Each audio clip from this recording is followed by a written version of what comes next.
आपुलकीचे Datta Jayanti special लापशी बनवूया आपण।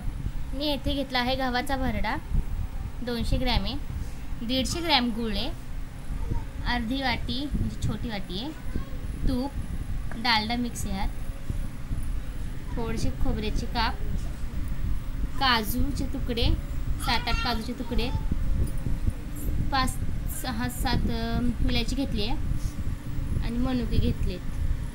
चला आपण रेसिपीला तयारी करूया। तोपर्यंत तुम्ही माझ्या चॅनलला सबस्क्राईब करा। चॅनलचे नाव आहे बंद आपुलकीचे आणि व्हिडिओला लाईक करा। कढई गरम झाली आहे, आपण ह्यात घी टाकून घेऊया। गव्हाचा भरडा स्वच्छ निवडून घ्यायचा हा।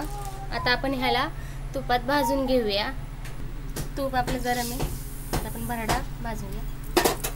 महाराष्ट्रात बऱ्याच ठिकाणी ही लापशी मंदिरात केली जाते आज दत्त जयंतीला। थंडीच्या दिवसात ही छान, कारण की त्यात गूळ असल्यामुळे शरीराला गूळ शक्तिवर्धक असतं।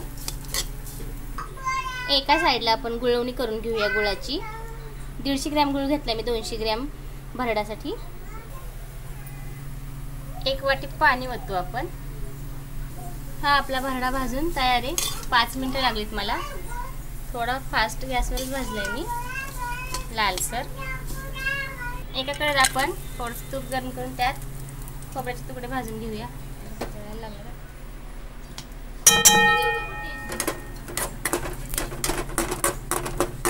काजूचे तुकडे ही यातच भाजून घेऊ।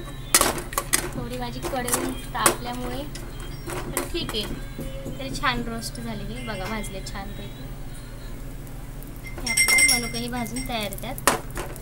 इकडे मी गुळवणी बनवून घेतली आहे। कढईत आपण 3 ग्लास पाणी उकळून घेऊया। पाणी आपले गरम झाले, आता आपण ह्यात भरडा टाकूया जो भाजून घेतला आपण। 1 चुटकी नमक टाकू आपण, तसे गोड पदार्थाला मिठाई चव येते। आता आपण हे मंद गॅसवर शिजून घेऊया। झाकून ठेवते। 5 मिनिटं झाल्यात, आपण झाकण काढून पाहूया। आपला हा भरडा 80% पर्यंत शिजलाय। आता ह्यात आपण गुळवणी घालूया गाळून, पहा